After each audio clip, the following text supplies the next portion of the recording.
Breaking tonight, Canada's fast food landscape just shifted dramatically. McDonald's didn't raise prices, they froze them. But here's what nobody's telling you about why. Competition is intensifying across North American retail tonight.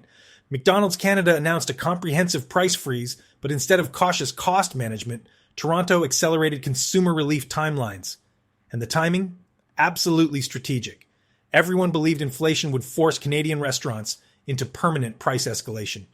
Wall Street expected fast food chains to follow American price trajectories. Analysts assumed Trump tariff pressures would make value menus impossible.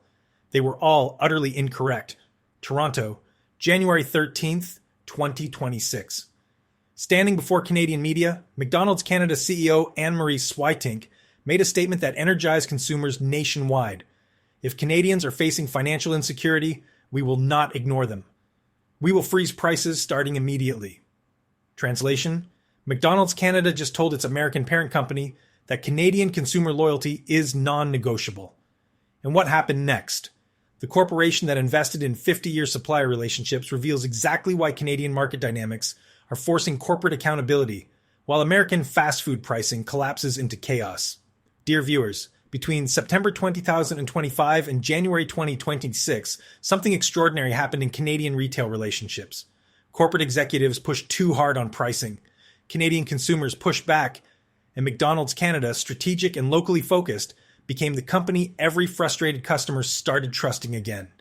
This isn't just about one corporate price freeze. This is about the fundamental power of Canadian consumer sovereignty and the rise of market accountability as the new currency of corporate survival. Let me show you exactly how this unfolded. September 2025. Anne-Marie Switink takes control of McDonald's Canada operations. The Dutch executive arrives during perfect storm conditions. Ground beef prices surging globally. Coffee crops failing from climate disruption. Trump tariff threats destabilizing supply chains.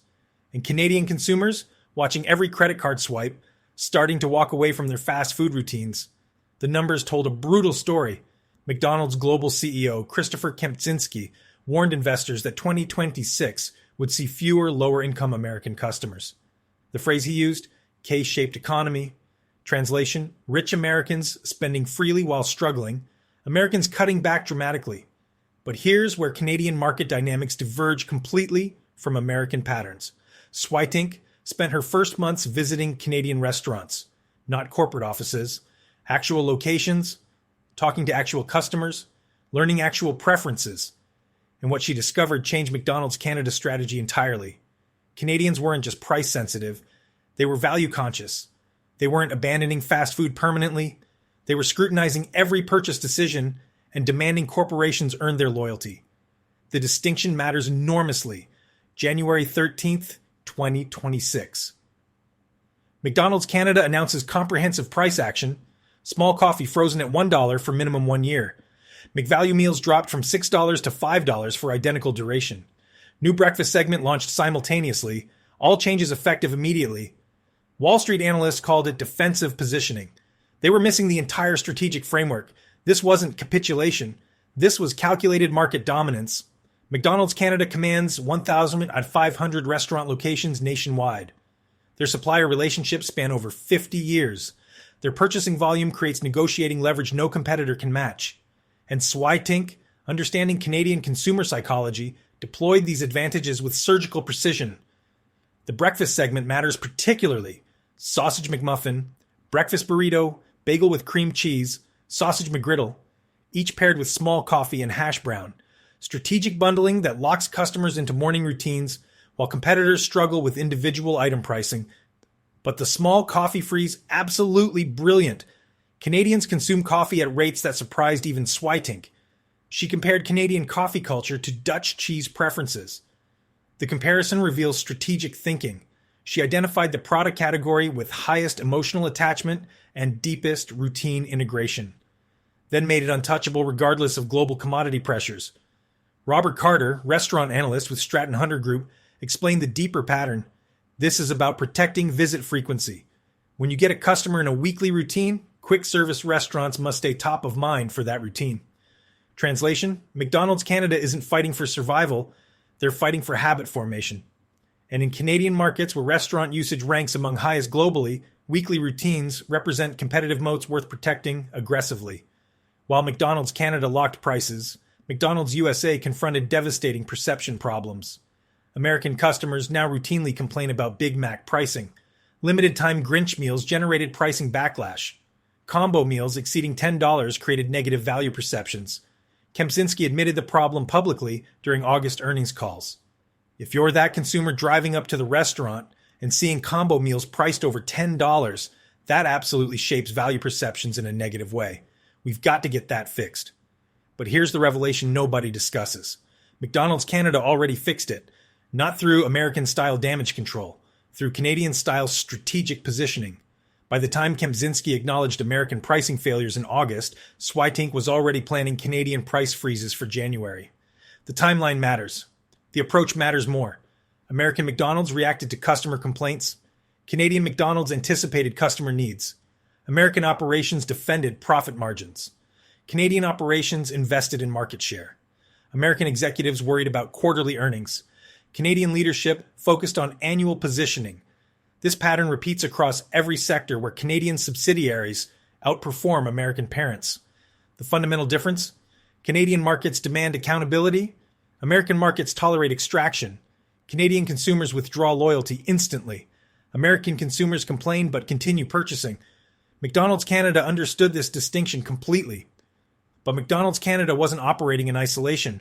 The entire Canadian fast food landscape shifted simultaneously toward value competition. Tim Hortons launched meal deals. Wendy's introduced combo pricing. Burger King marketed small value menus. Every major chain recognized identical consumer pressure and responded with comparable urgency. Swytink's response to competitive intensity? The market is really competitive, and from a customer perspective, that's really good, because that is always elevating the bar for us. Translation: Canadian consumer power is forcing every corporation to compete on value simultaneously. And McDonald's Canada, with superior supplier relationships and volume advantages, welcomes this competition because they're positioned to win it. This represents fundamental market dynamics that American operations cannot replicate. Canadian consumers demand value. Canadian corporations deliver value. Canadian competition elevates value.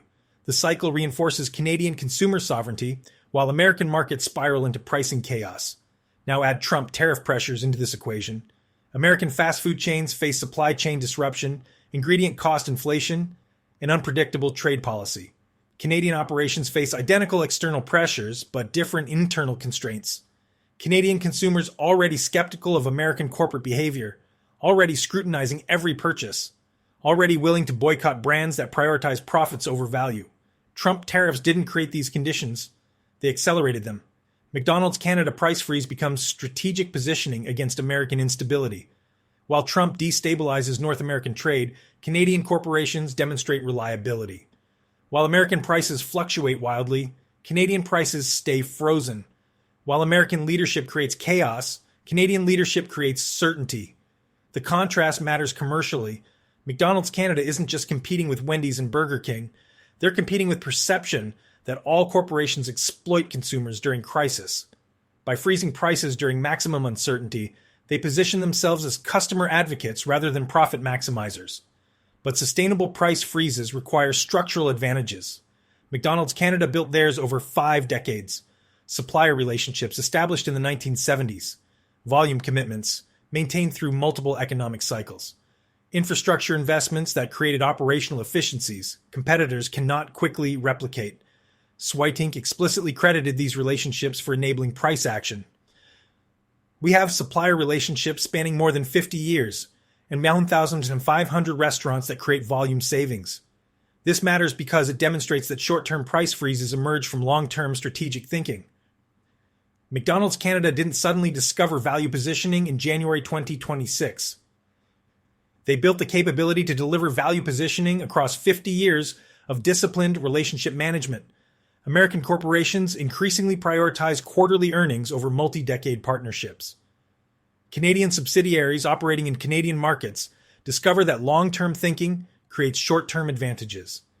The McDonald's Canada price freeze represents returns on 50 years of investment in Canadian supplier ecosystems. The price freeze runs minimum 1 year. That timeline extends through January 2027, which means McDonald's Canada made strategic commitment that spans Canadian federal election cycles, potential Trump tariff implementations, and unpredictable global commodity pressures. That's not defensive positioning, that's market dominance strategy. Competitors now face impossible choices. Match McDonald's pricing and sacrifice margins, maintain current pricing, and lose market share. Split the difference and satisfy nobody. Every option carries significant risk. And McDonald's Canada, with superior cost structure and volume advantages, created this competitive dilemma deliberately. Canadian consumers benefit regardless. Either McDonald's maintains frozen pricing and delivers sustained value, or competitors match McDonald's and entire industry shifts toward consumer benefit. Either scenario reinforces Canadian consumer sovereignty. The broader implications extend beyond fast food. Every retail sector faces identical consumer pressure. Every corporation must decide between defending margins or defending market share. Every executive must choose between American-style profit extraction or Canadian-style value delivery. McDonald's Canada made their choice. Froze prices, welcome competition, bet on Canadian consumer loyalty, and demonstrated that corporations succeeding in Canadian markets must earn that success through genuine value delivery rather than pricing power. Here's what this reveals about Canadian economic resilience during Trump-era chaos. American corporations treat consumers as captive revenue sources. Canadian consumers treat corporations as service providers requiring constant validation. American markets tolerate pricing increases during inflation. Canadian markets punish pricing increases during uncertainty. American executives defend profit margins. Canadian subsidiaries defend market relationships. Switing's own words capture this distinction. Canadians are facing challenges and are insecure financially. What we are doing is listening and giving them what they want. Simple statement. Profound implications. Canadian consumer insecurity doesn't create corporate opportunity for price increases. It creates corporate necessity for price discipline. Financial challenges don't justify margin protection. They demand value delivery. Market uncertainty doesn't enable profit maximization. It requires customer prioritization. This represents Canadian capitalism functioning as intended. Consumers holding power, corporations competing for loyalty, markets rewarding value delivery, competition elevating standards, long-term relationships generating short-term advantages. While American fast food spirals into pricing chaos and consumer resentment, Canadian operations demonstrate that alternative approaches exist, that consumer sovereignty can coexist with corporate profitability. That competition can elevate entire industries rather than race toward extraction. McDonald's Canada didn't just freeze coffee prices, they froze an entire strategic framework that prioritizes Canadian consumer power over American corporate convention. And every competitor now racing to match their value proposition proves exactly why Canadian markets demand and receive genuine accountability. The $1 coffee isn't just affordable caffeine. It's proof that Canadian consumers organized through nothing more than spending choices can force billion-dollar corporations to compete on terms that benefit households rather than shareholders. That's not market capitalism failing. That's market capitalism working. Canadian style, where corporations earn loyalty rather than demand it, where value delivery determines success rather than pricing power, where 50-year relationships matter more than quarterly earnings. And while Trump destabilizes American commerce through tariff chaos, Canadian corporations demonstrate that stability, relationships, and consumer focus create competitive advantages no amount of extraction can replicate. Breaking tonight, McDonald's Canada chose sides, not between political parties, between business philosophies. And they chose the one where Canadian consumer sovereignty determines corporate strategy rather than corporate strategy determining consumer options. If you're tired of corporations treating customers like revenue targets rather than relationship partners, hit that subscribe button, because Canada Next reveals exactly how Canadian market dynamics are forcing corporate accountability, while American business models collapse into chaos. The corporations listening are thriving. The ones ignoring these signals, they're about to discover exactly what happens when Canadian consumers withdraw loyalty permanently.